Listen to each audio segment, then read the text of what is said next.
وہ ایک بڑے سیاستدان ہیں، عمران خان صاحب اڈیالہ جیل میں مقدمات بھی بھگت رہے ہیں. کل ہماری ان سے بات ہوئی تو وہ یہ کہتے ہیں کہ جو پاکستان کی افغان پالیسی ہے وہ غلط ہے.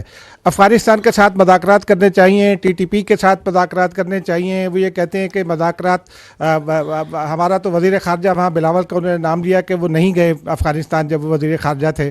تو وہ یہ کہتے ہیں کہ اس کے اثرات خیبر پختونخوا پر بھی آ رہے ہیں اور یہ پالیسی فالٹی ہے، اس کو مکمل طور پر تبدیل کرنا چاہیے اور افغانستان سے مذاکرات کرنے چاہیے. آپ اس حوالے سے کیا کہتے ہیں؟ دیکھیں، میں اس پہ رائے دینے سے پہلے کچھ فیکٹس آپ کے سامنے پیش کرنا چاہتا ہوں. پہلی بات تو یہ ہے کہ پچھلے 2 سال سے افغان عبوری حکومت کے ساتھ مختلف لیولز پر بات چیت اور کانٹیکٹ جاری ہے. دس از اے فیکٹ. اور جیسے میں نے ابھی پہلے بھی عرض کیا کہ ہم ان سے ایک ہی بات کر رہے ہیں کہ پاکستان اور افغانستان دونوں برادر پڑوسی اسلامی ملک ہیں، اور یہ کہ افغان عبوری حکومت دہشت گردوں کو، فتنہ الخوارج کو پاکستان کے اوپر مقدم نہ رکھے. یہ بھی آپ کو معلوم ہونا چاہیے کہ یہ جو بات چیت جس کا آپ ذکر کر رہے ہیں، یہ بات چیت نہ صرف ڈائریکٹلی ہو رہی ہے بلکہ انڈائریکٹلی بھی ہو رہی ہے دوست ممالک کے ذریعے بھی. اور افغان عبوری حکومت کو یہ باور کرایا جاتا ہے کہ آپ فتنہ الخوارج اور دہشت گردوں کو سہولت کاری جو ان کی زمین سے ہو رہی ہے اس کو روکیں. جو افغان، ابھی میں نے آپ کو بتایا کہ کتنے افغان جو سے ہیں جو دہشت گردی میں ملوث تھے، جو خودکش بمبار بھی تھے، پکڑے گئے، کتنے جنم حاصل ہوئے. تو ہم انہیں کہتے ہیں کہ یہ جو افغان ہیں ان کو آپ کنٹرول کریں کہ یہ دہشت گردوں کے ساتھ شامل ہو کے پاکستان کے اندر آ کے دہشت گردی نہ کریں. ان افغان خودکش بمباروں کو کنٹرول کریں.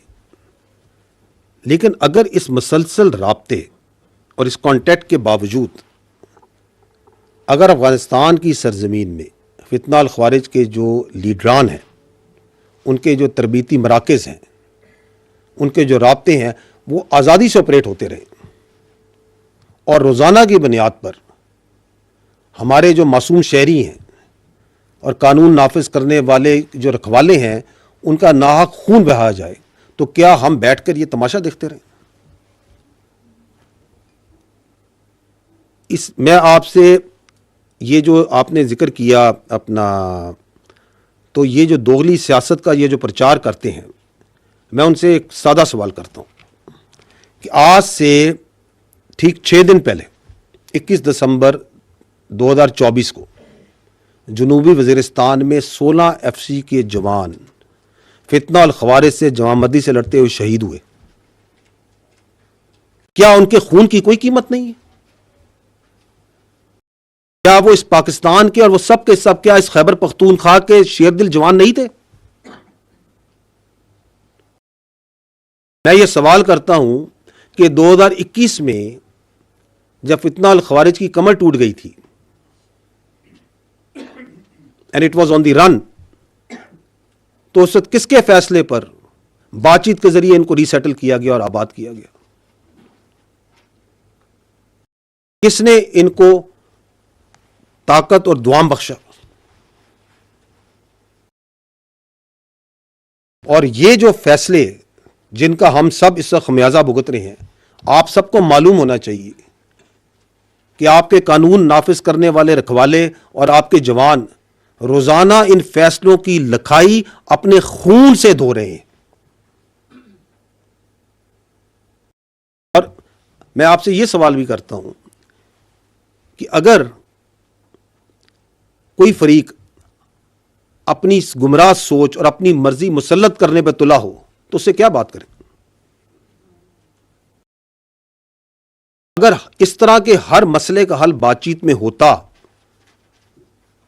تو پھر دنیا کی تاریخ میں کوئی جنگ و جدل نہیں ہوتا، کوئی غزوات اور مہمات نہیں ہوتی. ہمیں یہ جاننا چاہیے کہ جو مسلمان ہے اور ہر غیرت مند محب وطن شہری، قربانی دینا اور جان دینا اس کا فخر ہوتا ہے. ہم اپنے ایمان پر، اپنے وطن پر اور اپنی آزادی پر کوئی سمجھوتا نہیں کریں گے. اور یہ جو آپ نے ذکر کیا، یہ جو تلخ حقیقت اور تجربہ جس سے ہم گزرے، اس سے گزرنے کے باوجود بھی اگر کوئی لیڈر اور سیاسی شخصیت یہ کہے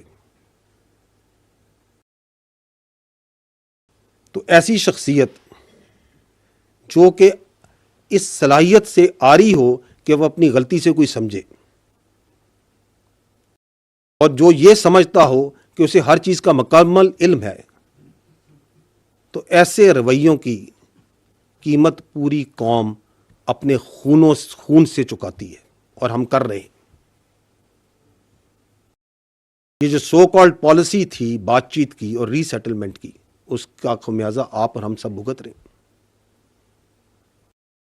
یہ جو اب تکرار کی جا رہی ہے، کم از کم یہ بات تو مکمل طور پہ یہ واضح کرتی ہے کہ 2021 میں بھی کس کی ضد تھی کہ ان سے بات چیت کر کے ان کو ری سیٹل کیا جائے، اور اس ضد کا جو قیمت ہے وہ پاکستان اور بالخصوص خیبر پختونخوا ادا کر رہا ہے۔ ضرورت تو اس امر کی ہے کہ ہم اس حساس، انتہائی اہم، جانوں سے جڑے ہوئے یہ جو مسئلہ ہے کاؤنٹر ٹیررزم کا، اس پہ پالیٹکس اور کنفیوژن اور بیانیے نہ بنائیں، اور خیبر پختونخوا میں گڈ گورننس پہ توجہ دیں۔ میں نے آپ کو پہلے بھی کہا کہ یہ گورننس کے جو گیپس ہیں، یہ ڈیلی ہم اپنی قربانیوں سے، اپنے شہداء کے خون سے پورا کر رہے ہیں۔ تو بجائے اس کے کہ اس پہ بیانیے بنائے جائیں، اس پہ سیاست کھیلی جائے، why not focus on good governance, why not address those issues جن کی وجہ سے وہاں پہ احساس محرومی اور ٹیررزم کے لیے فیسیلیٹیشن ہو رہی ہے۔